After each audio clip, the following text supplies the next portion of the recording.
Hello, I'm Babs. It's great to be with you again as we lean into wellness to build a better life.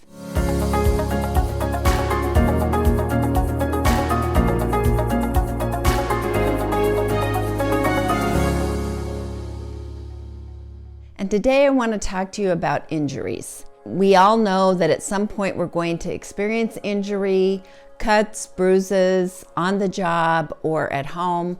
Wherever we may be, there will be some injuries. One time I bought some new knives and they were spectacular knives and I was very excited about them. Well, as luck would have it, I began cutting something that I probably shouldn't have with the biggest butcher knife, and I sliced into my thumb, and it was quite a deep cut and it was bleeding. I kept trying to wrap it to get it so it wouldn't bleed so much, and it took quite a bit of time to just even slow it down, and I realized I'd probably have to get stitches. It was so irritating that I really couldn't think about anything else. I couldn't finish cooking dinner.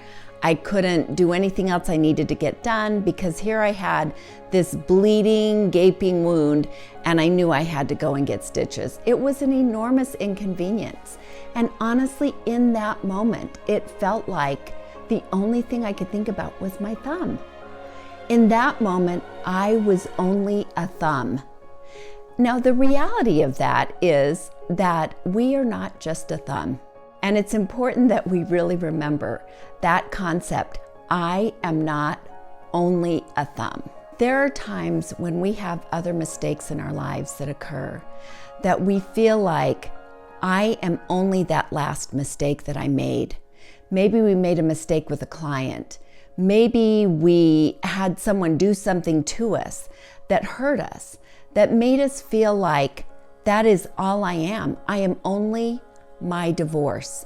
I am only the problems my children have. I am only the problem I had at work. I am only a thumb. But the reality is that we are a whole person. We have a whole body of work that is our life. And sometimes we can look back on our lives and say, I have really screwed up a lot of stuff in my life. And that's okay. You are not only your screw-ups. You have a future ahead of you, and you have some things in your past, probably some of which were not even your fault. And we can move forward. We do not have to only be a thumb. It's important that we remember that our whole lives are multiple parts of ourselves, even in the moment of hurting. In 2018, Sebastian Studner became the surfer to ride the world's biggest wave thus far. It was a phenomenal day, and he was towed into the waves because when you are surfing massive, enormous waves, you need to be towed in. Now, Sebastian may seem like an unlikely surfer since he's from Germany. We don't always associate great surfing with Germany, but he was from Germany and he loved to surf. And he was in the waves at Praia del Norte, which is off the coast of Portugal, where some of the biggest waves are in the world. This day, he was being towed into the waves because when the waves are that enormous, you have to have a whole team bring you into the waves so that you can surf. On this day, he was ready. His body was born strong and he conditioned it to be a great surfer. And on this day, it was his big day. He was pulled into the wave, and it turned out to be an 86-foot wave, which then at that point was the biggest wave ever surfed successfully. He had to have that in place. Number one, that his body was born healthy enough or became healthy enough to be able to surf at that level. It's a phenomenal ability to be able to do, requires great skill, great strength, great mental toughness, determination, and discipline. And he had to develop those in addition to being born with a strong body. So a couple of things had to be in place. One he could control, one he could not. Sebastian could control how much he worked on his body, how strong he got, how much practice he did surfing. He could practice all of that. He could make himself into that. But if he didn't start out with a body that could withstand this kind of amazing feat, if he would have been born with some kind of very difficult problem that we know many people have, he may never have been on the world record books for riding the biggest wave. So we cannot control everything. We can only control some things. And that day, everything was in his control. Or what was in his control, he did very well with. The other thing that was in his control was he had a great team to pull him into the wave, to tow him in, and he had great equipment that would help him ride this incredible wave. In order for Sebastian to be a part of this record-breaking feat, he had to have this team behind him, and they were all prepared and were very skilled to help him move forward with this.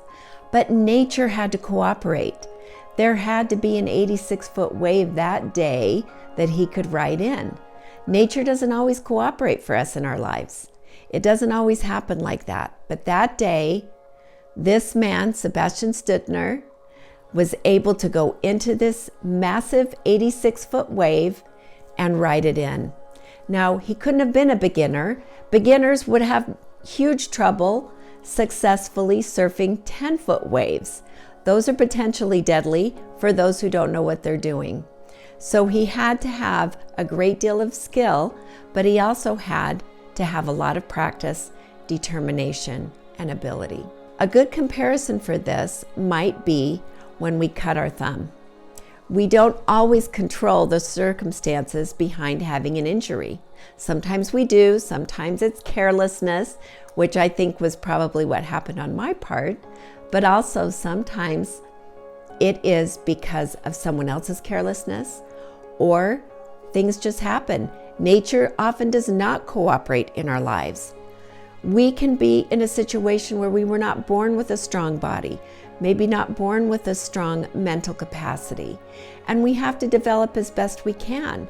But it doesn't mean that we are going to automatically have in front of us the ability to ride an 86-foot wave.